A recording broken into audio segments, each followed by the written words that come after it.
disciples came and besought him, saying, Send her away, for she crieth after us. But he answered and said, I am not sent but into the lost sheep of the house of Israel. Then came she and worshipped him, saying, Lord, help me. But he answered and said, It is not meet to take the children's bread, and to cast it to the dogs. And she said, Truth, Lord, yet the dogs eat of the crumbs which fall from the master's table. Then Jesus answered and said unto her, O woman, great is thy faith, be it unto thee even as thou wilt. And her daughter was made whole from that very hour. Okay, what do these two stories have in common? Children first. What else? Demons, two. What else? Yeah, later. What? Parents. All right? And what's the biggest thing they have in common? What? What else? What's the biggest thing they have in common? Jesus doesn't deal with the kid. Jesus deals with the parents. Now, you need to understand something. Up until a child reaches the age of total volition, where they are no longer in anybody's authority, their spiritual well-being is regulated by the strong man of their home. Now, that strong man doesn't have to be mother, doesn't have to be father. But their spiritual well-being is determined, is regulated by whoever is the strong man of that home. You got a home where mom and dad are constantly fighting. You got a home where older brother's doing drugs, little sister's having her boyfriend over and they're having sex. Dad is watching pornography, mother's watching the freak shows, Oprah and all other foolishness. That child is being influenced at the most base level necessary. The weakest demon has found a perfect prey.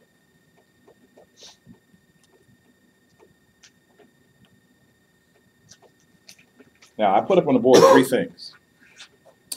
Three quick ways to have spiritual influence on a home. I don't care if it's saved home or not. Any type of abuse, sexual abuse, physical abuse, mental abuse, verbal abuse, any kind of abuse is a door that opens a way into Satan. Abandonment, leaving the child alone. Let me tell you something what abandonment does. Abandonment is it is the gateway for fear. And fear is the biggest way the child is influenced demonically. Stop telling kids ghost stories. Stop letting them watch horror movies. Stop letting them read Harry Potter. Don't let them read fantasy books about elves and goblins and all that other kind of foolishness. Don't let them do it. Because while you might find it to be entertainment, for them, especially in their subconscious and dream state, it's fear. Absolute fear. A child feels fear when he sees nothing that can help him. When a child's parent is there, he doesn't fear. There's no reason to fear. But when the child is alone, fear creeps in, and it will manifest itself. I have seen, God is my witness, I've seen kids who, because of fear, take off into the refuge of sex. I've seen kids who are afraid take off into the refuge of drugs or drinking. I've seen kids who are afraid take off in the area of killing things. Fear drives a person who has no hope. You can't do that to kids. You cannot, regardless of how harmless it is. Every time I go to camp and I have the unfortunate pleasure of being a counselor, every kid says, Dwight, tell us a ghost story. Okay, here's a ghost story. I'll kill you if you don't go to sleep. Just can't do that to a child.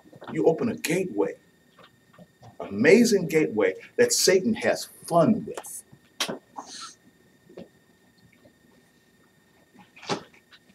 Exposure. Exposure to things like pornography.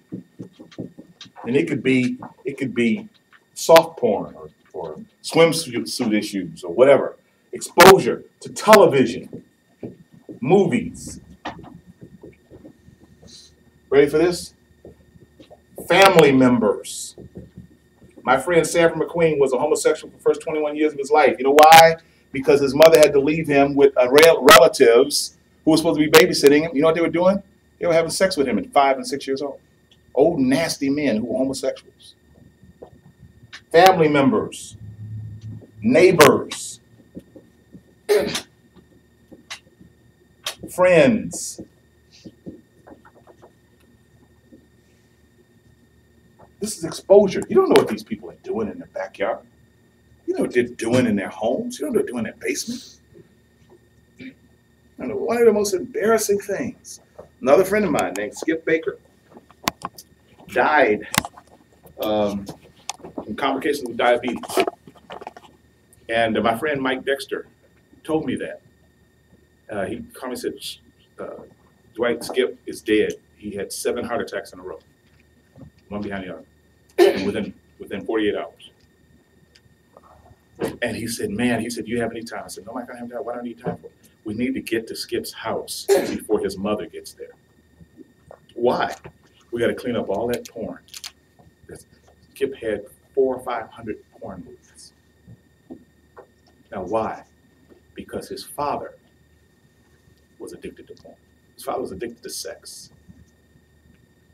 You know, he would say to his wife, you know, you got a problem with lust. You need to have a demon. Why? And she was just watching Bonanza on television. You watch Bonanza just so you can see these men. You just want to see what think of these men. And you know, he was crazy. He was obsessed with sex. It was no wonder his son, same thing. The door was open. And so many kids, like I said, don't need Ritalin. They need to be delivered. Not because of them, but because of their parents. And in both cases, Syrophoenician woman's daughter, the man who had a son who was grievously possessed with the devil in Mark 9, Jesus didn't help the kid until the parent said, help me. Help me. Just like it's the same thing that the gateway to your child is you for being possessed, the gateway for your child's deliverance is you. Otherwise, you're just going to repeat it. If you don't change, you're going to subject your child to the same thing that got them this in the first place. There's got to be something at the level of authority. Must be.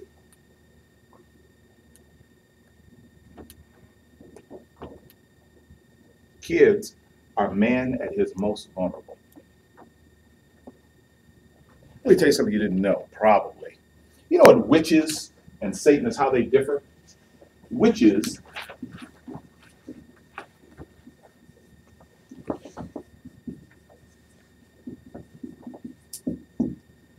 sacrifice what they think to be their biggest threat. Satanists sacrifice what they feel to be their greatest threat. Now, what do you think a witch's greatest threat is, or senses the greatest threat to it is? In both cases, it's innocence. In both cases, it's innocence. What they feel represents innocence. In witches, they believe that children are the embodiment of innocence, and so witches sacrifice children. Don't be deceived. Don't think that's not happening. Why do you think we got so many kids on the sides of milk cartons? That's a fact. Whereas Satanists believe it's virgins. It's the sign of innocence. That's still happening. Don't think it isn't. Don't think it isn't. Don't think it's not happening in America. Don't think it's not happening in your city. It's happening. It's no doubt about it.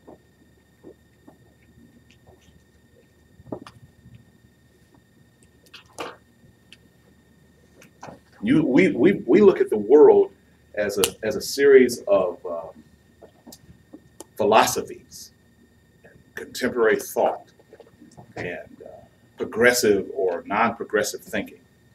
There are two camps, righteous and unrighteous, period. Period. Forces of darkness, forces of light. And if you think that there's some light in the darkness of unrighteousness, you are on cheap crack. Satan is very serious. He is completely serious. Our warfare is not at the level of politics or compromise. It is righteousness versus unrighteousness. And if you want to stop, the whole issue of children being abused or influenced demonically, you need to look at the whole basis of what runs the home. What runs the home? Okay. Any questions? Yes, sir. You said that the strong man, has the authority. What if something is happening, but there is no knowledge of it for many years or whatever? Okay, if I understand your question correctly, you're saying to me there may have been something going on in the home and nobody knew about what was going on in the home? Yeah, until much later in the person's adult life. So your question is, how do we deal with it? How do we identify it? What happens, eventually? Does that, when that person confesses, is that at the point that, the healing, the changes come at that point? Well, again, you're back at square one. Does the person want it? If the person wants help, wants deliverance, wants some kind of aid, then it's available to them the same way if they were adult. But still, you need to go back and get history. You need to go back to history and find the root of it. You just can't say, come out demon. You got to find what is the source of it. That source may still be active. That source may still have influence. Any of you all ever seen the movie Psycho? Alfred Hitchcock's movie Psycho. Okay, some of you were in it. That's a true story. That's an absolute true story. Yeah, every aspect, the mother complex, that 19 women later, this guy had killed so many women, and he had a fixation on his mother, and he kept his mother's dead body in a room upstairs. Some 22 years after she was gone. And he would go and talk to her. She would tell him who to kill. Why? Because at an early age, his father died and his mother became the spiritual dominance, reading the Bible to him, and always everything he did he was guilty of. Anything he did where he was maturing as a man. He had hair on his arm. That's because you got those lustful thoughts. Shave all that stuff off. So he shaved all the hair off his arms and off his eyebrows. He did all of that influencing him. Okay? That's nothing but mental abuse, demonic activity. When psychiatrists went to deal with him, they said, you can't kill him. He's crazy. He's killed 19 women. Yeah, but it ain't him. There's something else influencing him. Well, he says it's his mother. Yeah, he says it's his mother, but his mother's been dead 22 years. So there's something else going on here. And I say it's demonic. So there are things happening, even to kids right now, that we think is harmless, and it is influencing them dynamically, spiritually. And the door is open for Satan to wreak havoc with